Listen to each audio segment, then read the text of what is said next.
Welcome to COEXSPACE Mental Health Summit. I am Vivian Toussieh, your host. At COEXSPACE, we believe the mental health crisis is not only personal, but deeply collective, a sign that our societies have drifted away from balance, presence, and empathy. These questions invite reflection on how we can restore inner and social equilibrium through awareness, connection, and compassionate action. I'm so honored to have you, Vanessa Grunwald, and have this conversation about how to do the conscious parenting and relationship in another way. So, welcome to the Invisible Emergency Mental Health Summit. Thank you so much for having me. I think it's so important that we talk about these issues, and I'm passionate about seeing it from the perspective of the root level, which is, our story of how we grew up, what that left behind, how that affects our mental health in the long run.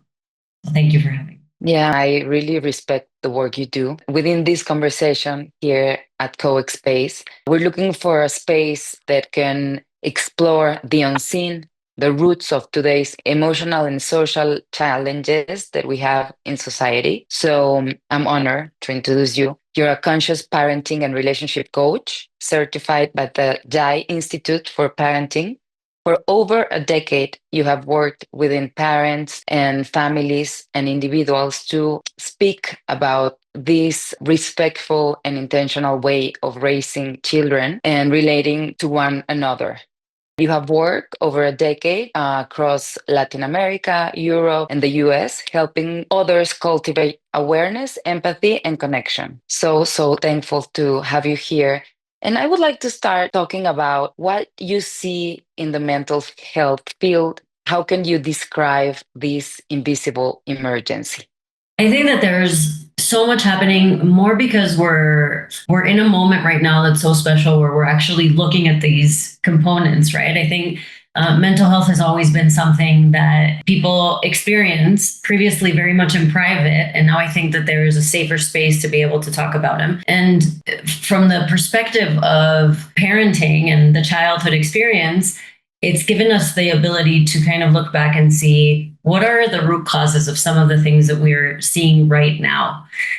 We are, I believe, and what I've seen in my clinical experience is that the mental health situation currently is shifting, and it's like evolving in a way, I think, in a way that's very positive, but also in a way where I think we're all needing to take a step back and look at how we're living life. I think one of the main causes right now of a mental health crisis in kids that end up, becoming adults that have struggles has to do a lot with what I consider to be overexposure and a lack of slowness, a lack of being able to live in the present. So I think parents that I speak to right now are really, really struggling to help their kids slow down and be able to be in the now and be able to connect.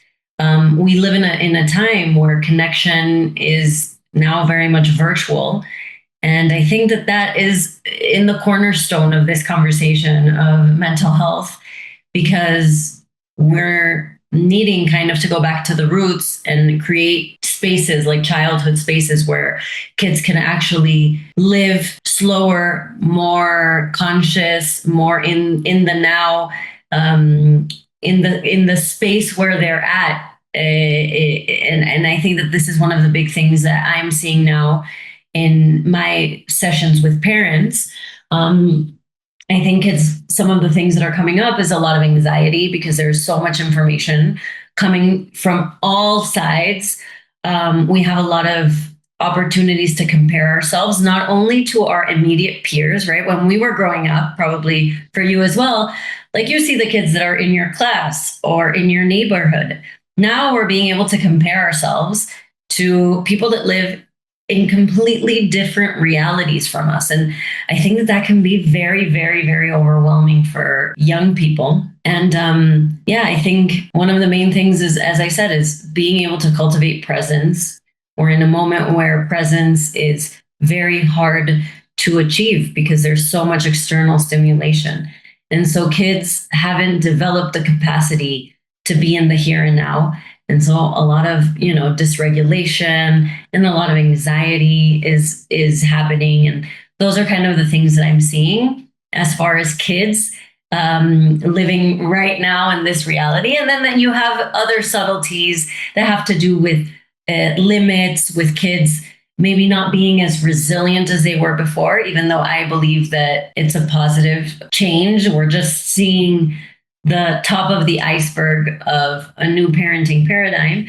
But I think, yeah, also there's a little bit of low tolerance for frustration, things that in our previous parenting experience and childhood experience, let's say 10 years ago, 20 years ago, wasn't happening, right? Because we needed to wait more. We needed to go through frustration. We needed to experience a lot of hardship on our own and figure it out. And now I think that that's a component that's also like been taken out, and parents are overly present and having a hard time setting boundaries. And that's having its own repercussions as far as mental health as I see it.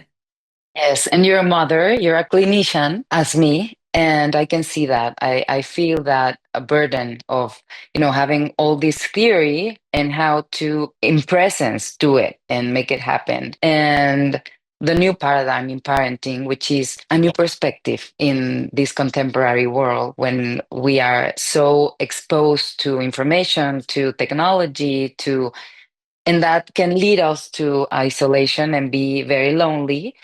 So, what would be the tools you would present and expose and, teach others to do in order to grow different relationships with kids and with our own parenting way and within ourselves as parents and with our couples, relationship?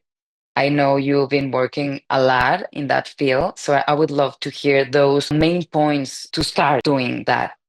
I think the main proposal that I have for raising healthy kids, and not only raising healthy kids, but enjoying the process and being healthy parents, I think the first and the foremost is to give ourselves a little bit of space, and as we said, like to slow down a little bit. Today, the expectations for parents and for kids are so crazy. We're expected not only to raise our kids the best way that we can, but feed them the best food that we can, which is so confusing, and get them off screens, but also get them to be great at showing up in the world and becoming great business people, and us as parents looking good and eating healthy and meditating and having careers. And there's so much on our plate that sometimes the effect of it is that even though we want to connect, we can't. We don't have time. We don't have physical time. We don't have also emotional space because we have all of this going on. So I would say the initial shift that we need to do, and I see it urgently, like something that we urgently need to start implementing, is slowing down. It's giving us ourselves space to just be with our kids without having tons of activities and without having a packed schedule and without our phones in our hands, and being able to, like shut down all of that external stimulus and have those little moments with our kids that we're fully present and they're fully present. So I would say that that's number one. I think there's a lot behind that. I think there's a lot of limiting beliefs that we have in our current society about being productive and creating, and expectations that we need to look at. I think number two is, and that's the basis of conscious parenting, which is to really explore what are, as parents, what our childhood experience left as a legacy and how that's showing up for us today. I think one of the things that I see happening a lot with parents that are having a hard time connecting to their kids is that those things that are obstacles in connection are really things that we're not aware that are there, right? Limiting beliefs and maybe childhood wounds and fears that are not allowing us to really see the child that's in front of us, right? We're seeing them through the lens of our past experience. And I see so much growth and beauty and connection happen once us as parents give ourselves permission to kind of look back before we go forward, right? And say, what was my experience like? And Mm-hmm. validate that experience without needing to be victims about it or blame our parents. That's not the idea. That's not what we want to do. What we want to do is to be able to validate the legacy and the leftovers of that experience so that we can really presently raise kids not from a place of reactivity but from a place of proactivity. There's a very wonderful phrase that Bert Hellinger, he's like the father of family systems, he says, most of us are trying to parent as we can instead of how we want to, right? We're just trying to kind of Mm-hmm. survive and putting out fires and going to sleep feeling like, oh, I can't believe that I did that again and I yelled again and all of these things. I couldn't control it. And we can't control it because we haven't really brought it to awareness yet. So, number one, slow down. Number two is give yourself the opportunity to go back and bring to awareness your own experience as a child receiving the parenting of your parents. What did you learn from that? What did it leave you with? What from that do you want to bring to this new generation of kids? What do you not want to bring? Mm-hmm. Things that your parenting experience is showing you about what you still need to heal.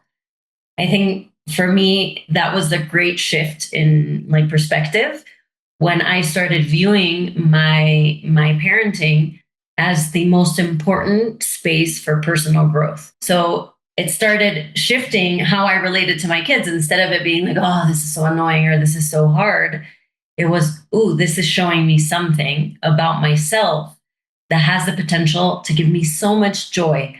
Let me turn around, let me explore it. And I think there we start really seeing a change and we start liberating our kids from those past generational patterns that aren't working, from our fears, from the things that hold us back from allowing them to flourish. I've heard you saying that the thing that challenged you the most is the thing you needed the most when you were a child. Mm-hmm. And that was very interesting for me to, open that space, as you said. In your experience, professionally speaking, and as a mother, can you describe an example of that? Just a practical example that we can relate how to do that shift. Because sometimes we want to do that shift and it's not so easy. You can know it, but still react. How can we do those or start to do those little change towards that parenting? I think that we have an amazing tool at our disposal, which is our triggers, right? I think as parents, we are triggered all the time by our kids. It's like as if they're specialists and they know exactly what button to push. You're like, oh, how can it be? And those triggers really are treasures in our path towards a healthier life for ourselves, right? So our triggers show us the areas of our life that we need to turn around and look at. So I'll give you an example. I remember when I started my conscious parenting journey, there was like this moment that I have so ingrained in my mind where I was with my kids and we were playing. I was sitting on the floor, I was playing with them. Playing was already something that was challenging for me. I was making Mm-hmm. a big effort to be there and to try to be flexible and to try to be fun. And I remember my youngest son, he accidentally hit me with his head on my nose. And it was very painful, but it Mm-hmm. awakened in me this tremendous anger. Like the monster is real. I remember like feeling, "Argh!" And I stood up and I kind of almost like dropped my kids. And I was like, I'm making such a big effort to play with you. And look at how you treat me. And immediately, right, I'm like, whoa, where did that come from? Mm-hmm.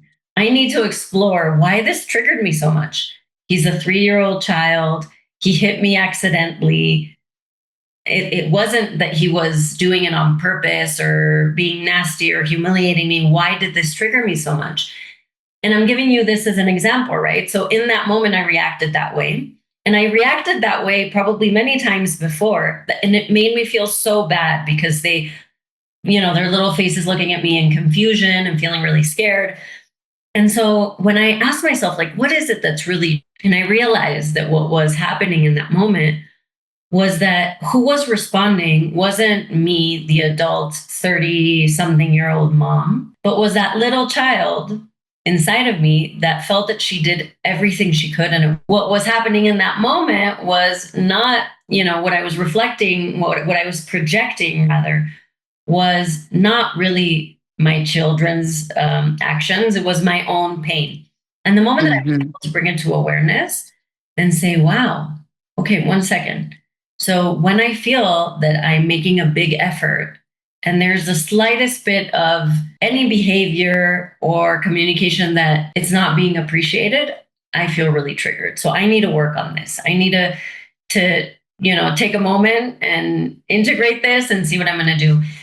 And I think that was a start for me for something really important where I started realizing that most of my triggers had nothing to do with what was happening right now and had most everything to do with what I had experienced that had left its imprint on me. And it became this beautiful journey towards understanding myself better, towards healing a lot of limiting beliefs and fears and pain that I had from before.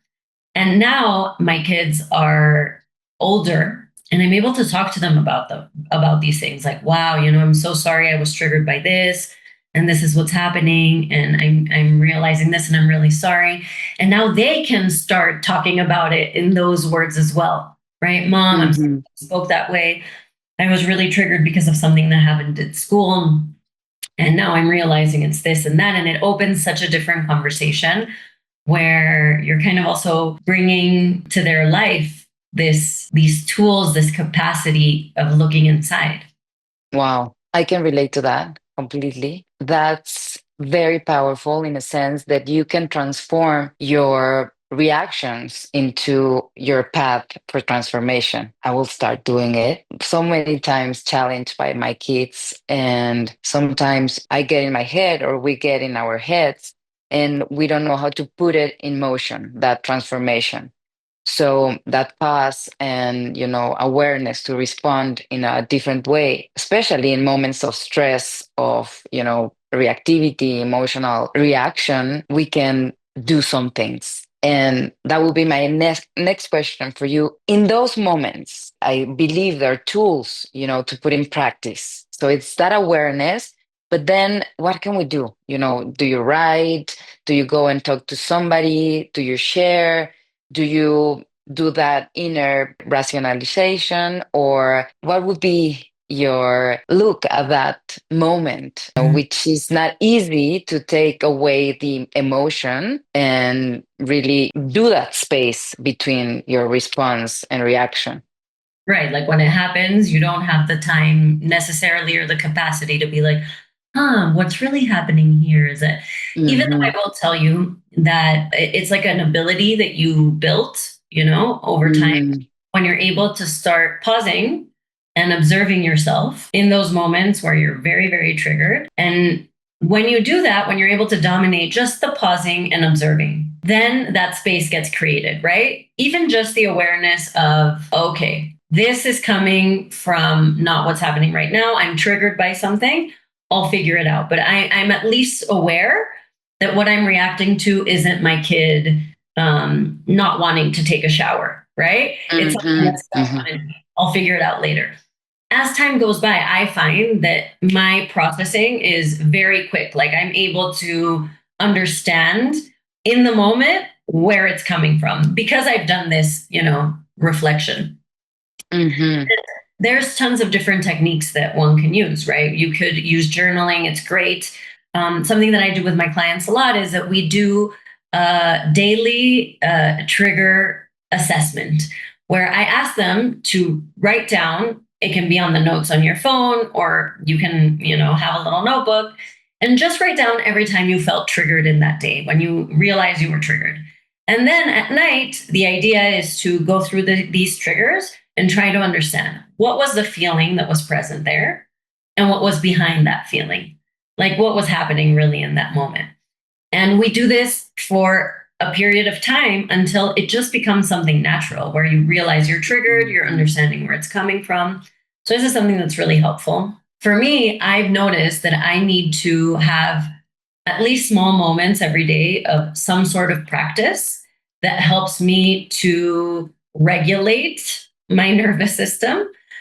Because something else that I notice that's really linked to mental health is like, really, most of us are in survival mode, and we've been in survival mode for a really long time. And parenting makes us be in that fight, flight, or freeze where I can't really be so open to what's happening in the moment because I'm just trying to keep moving forward.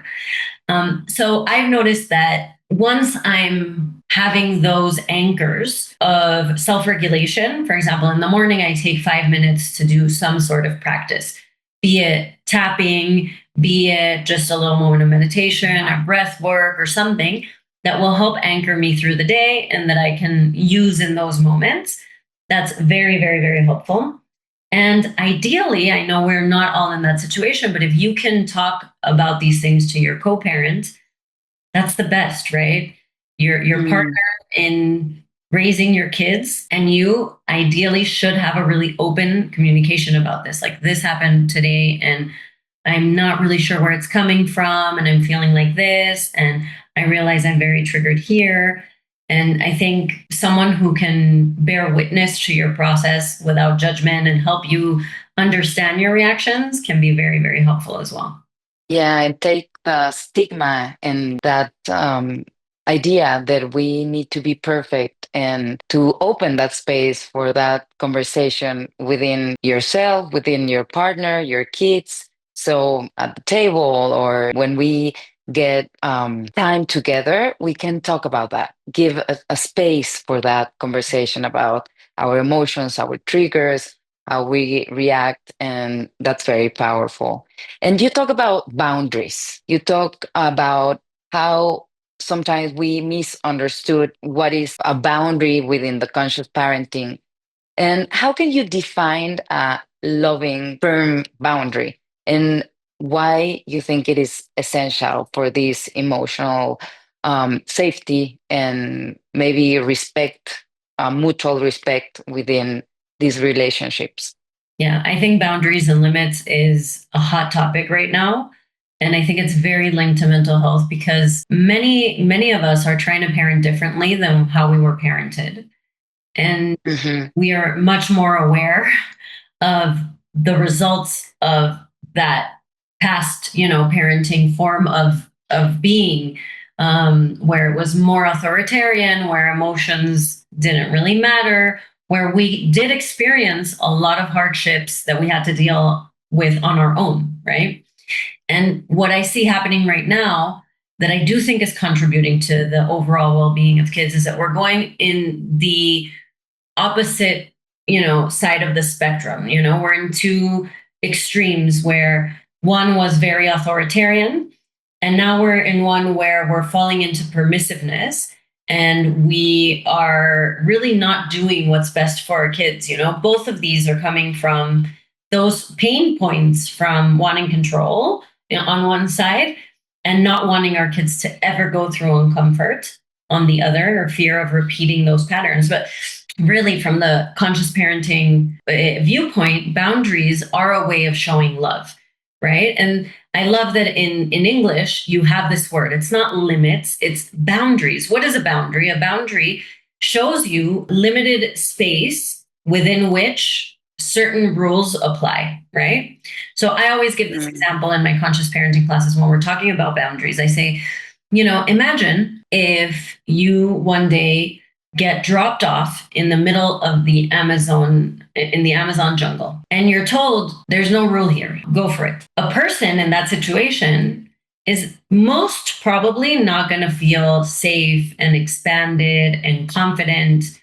What we're going to feel in that situation where we're in this vast expanse of wilderness, we're going to feel really anxious. We're going to feel confused. We're going to feel unsafe. Why? Because we don't know the lay of the land or the laws that exist within this space, right? And I think that's a little bit where we're heading now with kids, where we're just kind of like letting them be in the jungle sometimes And we think that what we're giving them is freedom, but really what we're giving them is a little bit of anxiety and fear and lack of containment. My perspective, or the way that I share it with parents, is that we don't want the Amazon jungle. We also don't want a small little backyard, a concrete backyard that's tiny and makes us feel stuck, right? And repressed. What we want to give our kids as far as boundaries is this beautiful, expansive garden where they know what the values are, what the rules are, how to move within this space so that they feel really comfortable, they feel really confident, and they feel really safe. So, from the point of view of conscious parenting, we are setting boundaries with the intention of providing our kids with a safe space that will really help them thrive. And those boundaries, that thing that limits the outside world from what we're doing with our kids, are our family values, right? Is what we want to teach our kids, where we want them to learn how to be in the world when they're older. And I was talking to a client of mine, and we were saying how she was telling me, I remember so well the first time I joined the Girl Scouts. I remember that I was older than everybody else. And the meetings were in this like big house where I lived. And I remember coming to this place where everybody already knew what was going on. They knew where they needed to go when they first went into the meetings. They knew where the bathroom were. They knew which camp counselor or which scout leader was harder to make laugh, which one was like easier. If you needed to ask for permission, which one you should ask, right? They knew the rules. And I remember feeling so insecure. And it took me a really long time to feel successful in that environment. And I was telling her, it's so interesting you say that, because that's what conscious boundaries are all about, right? When our kids know what we're doing in the Girl Scout house in the middle of Colombia, right? When they know, like, this is where you get water, and here we don't talk, we don't say bad words, and you can go to the bathroom by raising a little placard, and you feel really confident and inspired, right? When you know how to move within a space. And so, yeah, a lot of conscious parenting is around the intention behind our limits and boundaries and the values that we want to teach our kids so that they can be successful in the long term. And my catchphrase is, we don't want to set limits or boundaries that limit our kids. Our intention is to set boundaries that help them expand to the best and brightest version of themselves. Yeah, it made me think in a tree. As long as they do more roots, they can grow larger. Right, And for sure. yeah, and nowadays families are living a transition because now a lot of kids or parents are moving countries, adopting new cultures, new perspectives. Technology is going so fast. What are the challenges you see in this contemporary world, and how can families continue to set those boundaries, those relationships, that connection, despite those changes? I think that it has a lot to do with identity, right? I think we Mm. more and more, the concept of cultures and communities and family identity and religious identity, I think they're becoming much more global, not so contained. And so, with this multiculturalism that's happening now, also with social media, also, it's not only people are moving physically, but they're also traveling to different places through their phone. One of the biggest struggles that we're facing right now is kids that have a lack of identity and a lack of purpose. So before, it was very clear what your community found acceptable or unacceptable in order for you to belong to that community, right? You needed to fulfill certain standards. And that made a person have a very clear sense of themselves, of who they were going to become as they grew older. And nowadays, we don't really have that. And I think one of the things we're seeing a lot in young people is that they are questioning their identity very, very deeply. There's not a lot of guidelines. Everything is open kind of for the taking. And there's very positive aspects of that. And there's also some aspects that, in the same way as having no boundaries can create anxiety, not having a really defined sense of self can also create some anxiety. So, in that aspect, I think as parents, one of our main jobs is creating family identity through values, through self knowledge, through these conversations of who are we, what do we stand for, what do we believe in, what makes us feel good, right? What makes us feel in integrity. The other thing has to do with a sense of purpose. Again, because the outlook for a child growing up right now is so different from the outlook of a child that was growing up in the 70s or 80s, where they knew, like, what I need to do is go to university, get a good job, and then live as long as I can in that job, sustaining my family. And I'm going to, do this. I'm going to live here for the rest of my life. And today, there's absolutely none of that. You don't even know what you should study that's going to be even relevant by the time you graduate. And there's a lot of uncertainty as to where we're headed. I find that kids are having a really hard time having a clear sense of direction and purpose. And that's also creating some issues, because they're like, then, what is this all for? I'm going to be the best that I can be, and then maybe not find a job or still feel lost. So I think coming back to having kids being really connected to themselves, what makes them feel aligned and connected and in integrity, is their guiding point. It's their vector, that no matter if they're a YouTuber or they have a startup, or they choose to go in the corporate path or not, or be a digital nomad, what's guiding them is internal, not external. I think that's the main job that we have as parents today, because those are the main challenges: a lack of sense of identity and community, and a lack of purpose that's really, shaking the ground beneath our current generation. Yeah, let me ask you a personal question. What would be Vanessa Grunwald most values for your life, and the list you have on top of values and perspective on yourself, and that identity that you are providing to your family? We have family meetings every so often, and where we talk about these things. We're like all the time having conversations about these things. For us as a family, our values are very centered around personal growth and self-knowledge and connection with oneself. Like, for us, those are our most important values. Like, yesterday, we got an email from the school that my oldest kid, that there was like a report that the kids behaved poorly, right? In the traditional parenting style, what we would have done is, when the kid came home, be angry, be upset, dealt out punishments.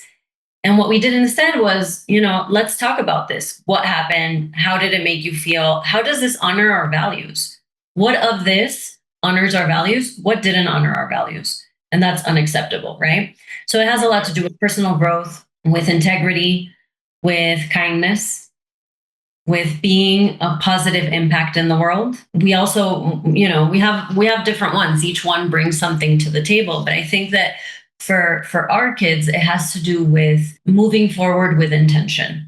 That's our way of sharing it with them. And yeah, I mean, each family is super different. For me, for example, there's certain values as far as responsibility and consistency and commitment. And my husband, maybe his values have more to do with liberty and freedom and expansiveness. And they both have a space to be within our family, as long as you're aware of them, So something that we do is we have a family meeting every month. We're talking about these things, right? What are some of the things that we learned this month? What are some of the things that didn't work out, that didn't make us feel good, even with each other or as a whole? What are some of the things that we need to anchor more.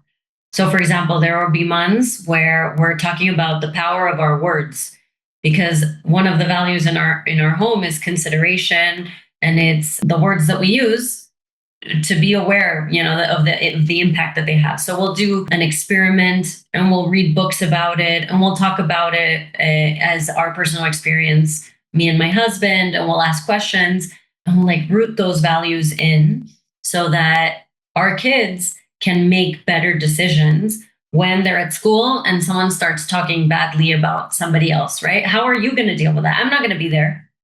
I won't be able to guide you. You're going to need to guide yourself. And we find that to be very, very powerful. That's beautiful. Thank you for sharing so much, Vanessa. There you're talking about coexistence, and that's precisely coexistence with respect, respect the different perspectives within a space, within a household, within a community, and having those values as, agent for good, as a model for this type of being a human. And thank you so much, Vanessa. This has been a beautiful conversation. We can get so much from there. And how can we find you, the work you do? If we're looking for more tools or maybe a process to improve that within ourselves, within others, can you tell us a little bit more about that? That shows that healing begins with that connection, and we want to do that.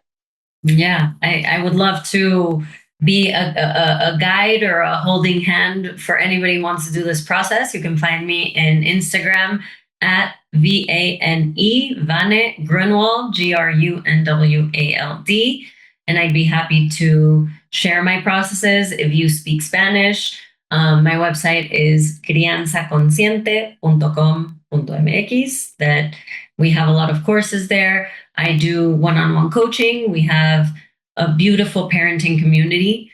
And we also certify other parenting coaches to accompany parents in that path to finding their most aligned and joyful parenting experience. So thank you so much for having me. I really, really appreciate this space. And I hope that I can give you my little grain of salt in this huge process of mental health and well-being, and to know that we do have the capacity to change future generations through healing ourselves. Yeah, thank you. It's amazing the work you do.